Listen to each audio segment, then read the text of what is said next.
সাউন্ডটা বন্ধ করো বা। গুড ইভিনিং সবাইকে, আশা করি তোমরা সবাই খুব ভালো আছো, সুস্থ আছো, নিজের খেয়াল রাখছো।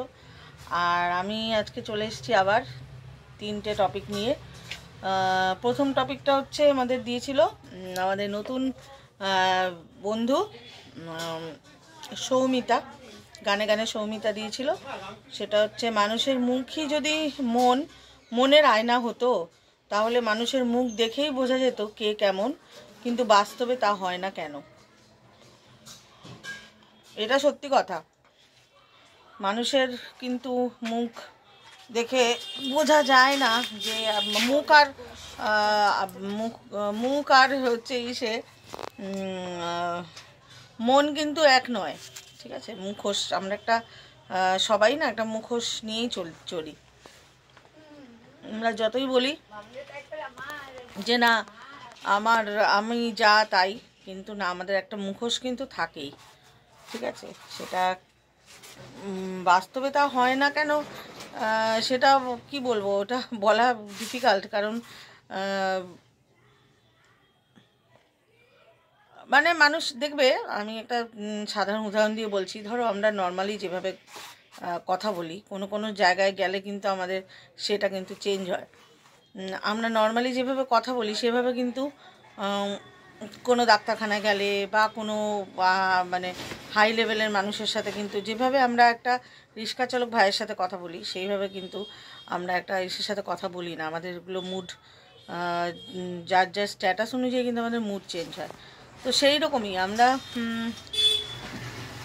সবাই আমরা ভাবি, কিন্তু বলি যে হ্যাঁ আমাদের মুখ আর আমি যা ভেতরে তাই বাইরে, কিন্তু এটা খুব সূক্ষ্ম মানে সেভাবে থেকে যায়, ঠিক আছে। এরকম আমার মনে হয় না কেউই আছে যে যার মুখ আর মন এক, ঠিক আছে।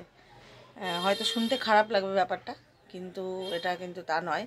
একমাত্র সে নিজেই জানে, হ্যাঁ, যে সে প্রত্যেকটা ব্যক্তি সে নিজেই জানে যে সে কীরকম বা কী।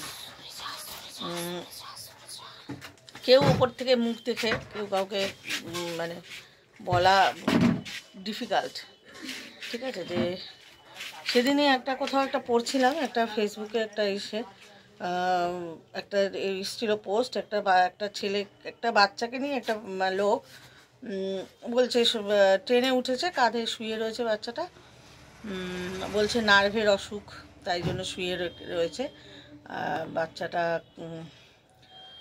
নার্ভের অসুস্থ সেই জন্য শুয়ে আছে, তো চিকিৎসার জন্য টাকার দরকার, এইসব বলছিল।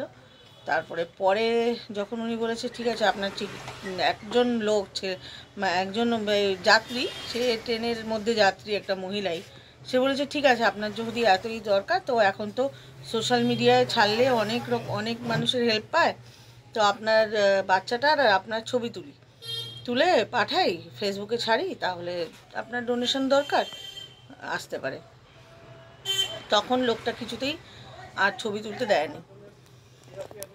আসলে দেখা গেছে যে ওটা একটা স্ক্যাম ছিল, মানে ওটা একটা কিডন্যাপার ছিল, ছেলেটাকে কিডন্যাপ করে নিয়ে যাচ্ছিল। কোনো ওষুধ বা কিছু খাইয়ে, কোনো মানে মানে কিছুক্ষণ অচৈতন্য থাকার কোনো কিছু খাইয়ে ওকে নিয়ে যাচ্ছিল।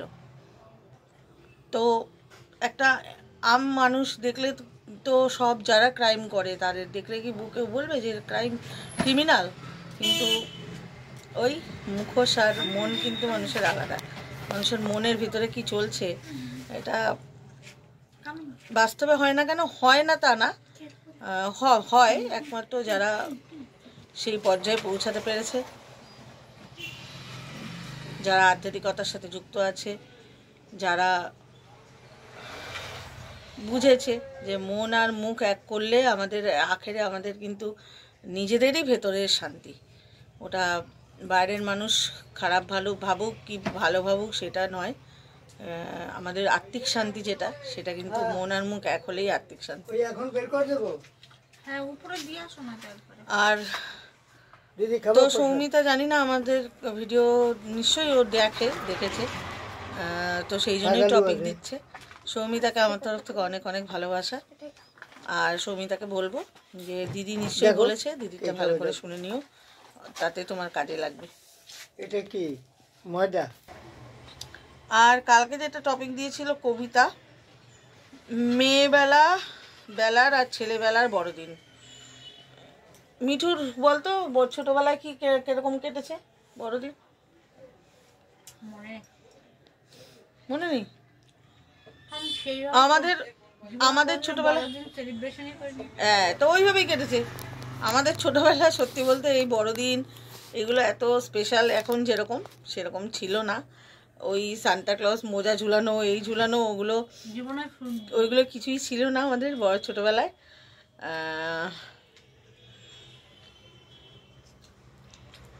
আমাদের হয়তো কেকটা খেতাম, কিন্তু সেটাও খুব মানে ন্যূনতম প্রাইজের বা কিছু এরকমই কেক খেতাম। এই যে বড়দিন নিয়ে এত এখন যে একটা হয়, যেরকম সব কিছু নিয়ে একটা মানে আড়ম্বর হয়, সেটা ভালো, সবই ভালো, আড়ম্বরও ভালো। আবার আমাদের সমাজে ছিল না, সেটাও ভালো। তো ওই ওই আমাদের ছোটোবেলার মানে ছোটোবেলা আমাদের বড়দিন এরকমই ছিল। সেরকম কিছু না। তবে হ্যাঁ, একটা ছিল, তখন আমাদের কার্ড বানানোর খুব ইচ্ছে ছিল, যে আমরা সবাইকে গ্রিটিংস কার্ড দেবো। হ্যাঁ, সেটা আমাদের ছিল। মানে ওই 25শে ডিসেম্বরটা আসা মানে আমাদের তখন ওই একটা হুজুগ থাকতো, আমার দাদা বন্ধুদের গ্রিটিংস কার্ড সবাইকে দেবো। আমার দাদা আঁকতে পারতো ভীষণ সুন্দর, তো সেই জন্য দাদাকে দিয়েও অনেক সময় আঁকিয়েছি। মানে ধরো ব্ল্যাঙ্ক গ্রিটিংস কার্ড কিনে নিয়ে এসেছি, তারপর দাদা এঁকে টেকে দিয়েছে, বা নিজে কখনো করেছি। ওইগুলোই ছিল আমাদের। মানে ওই তখন থেকে শুরু হয়ে যেত, যেহেতু 1 জানুয়ারিতে আমাদের তো স্কুল বন্ধ, ছুটি হয়ে যাবে, তার আগেই আমাদের দিয়ে দিতে হবে সবাইকে, স্কুলের বন্ধুদের। তো সেই জন্য আমাদের এই বড়দিন মানে আমাদের এটাই ছিল।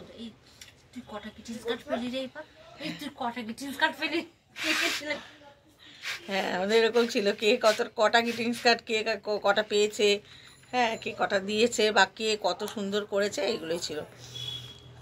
ওইটা এখনো আছে, বাচ্চাদের মধ্যে আছে, কিন্তু তুলনামূলক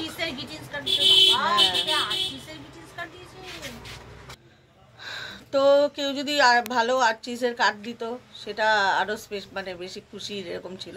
তো আমরা সত্যি কথা বলতে বড়দিন বলতে অত কেক ঠেক নিয়ে আমাদের এত কেক বা সেলিব্রেশন বা ওই পার্ক স্ট্রিট যাওয়া, পার্ক স্ট্রিট তো অনেক বুড়ো বয়সে গেছি, ঠিক আছে, ওইসব ছিল না। এখন যেরকম ছিল সেরকম ছিল না। এখনো কার্ড হয়, কিন্তু এখনো বাচ্চাদের কার্ডের এঞ্জেল। তুমি কি কার্ড কি করো? কার্ড বানানো পছন্দ করো না ক্রিসমাসে ওইসব করতে সাজাতে পছন্দ করো? সাজাতে তো এখন একরকম, তখন একরকম। আমরা ফার্স্ট কবে গেছি? ওয়ার লাইফে ফার্স্ট আমরা 2018 সালে গেছি। 2018-তে আমরা 2018 সালে 31 মিঠু সব মনে থাকে। আর যেটা হচ্ছে আজকের টপিক, সেটা হচ্ছে আমাদের শাড়িদি দিয়েছে খুব সুন্দর একটা টপিক। খুব একটা সমাজের জন্য এখন যেরকম চারিদিকে হচ্ছে, খুব স্ক্যাম হচ্ছে, তো সেটার জন্য কিন্তু এখন ডিজিটাল অ্যারেস্ট, সেটা নিয়ে দিদি সচেতন করতে বলেছে সবাইকে।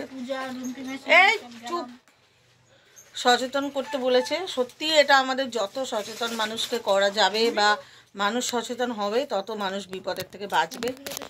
যেমন জেনে শুনে ভুল করা, সতর্ক বার্তা।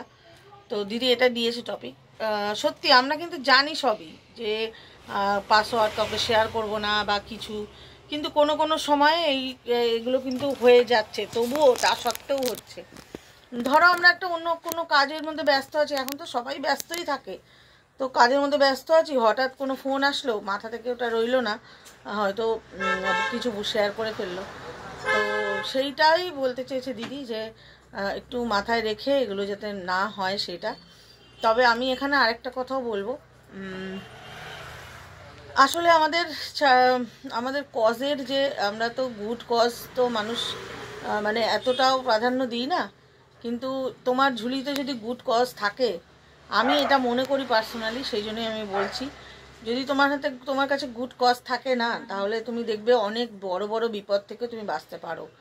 হয়তো এইরকম একটা অনেক কিছুটা হয়তো টাকার যেটা হতো, সেটা তোমার হয়তো কমের মধ্যে হবে, বা সেটা হয়তো এত কিছুর মধ্যে হবে না, এটা আমি ভীষণভাবে দৃঢ়ভাবে বিশ্বাস করি।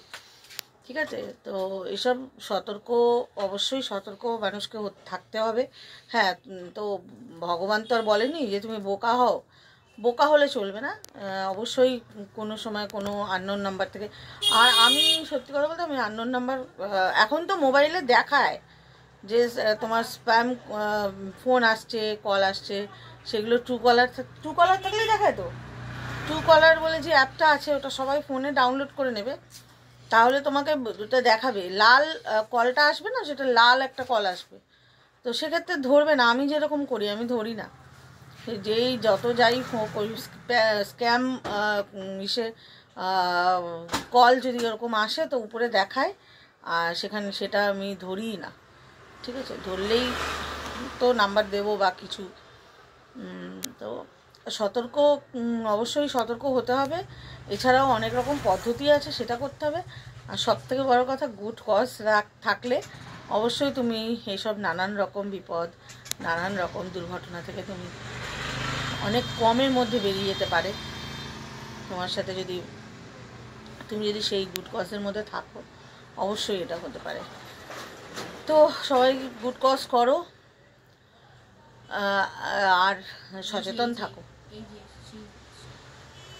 চলো, সবাই খুব ভালো থেকো, সুস্থ থেকো। আর এই টপিকগুলো নিয়ে এটাই বললাম। টাটা।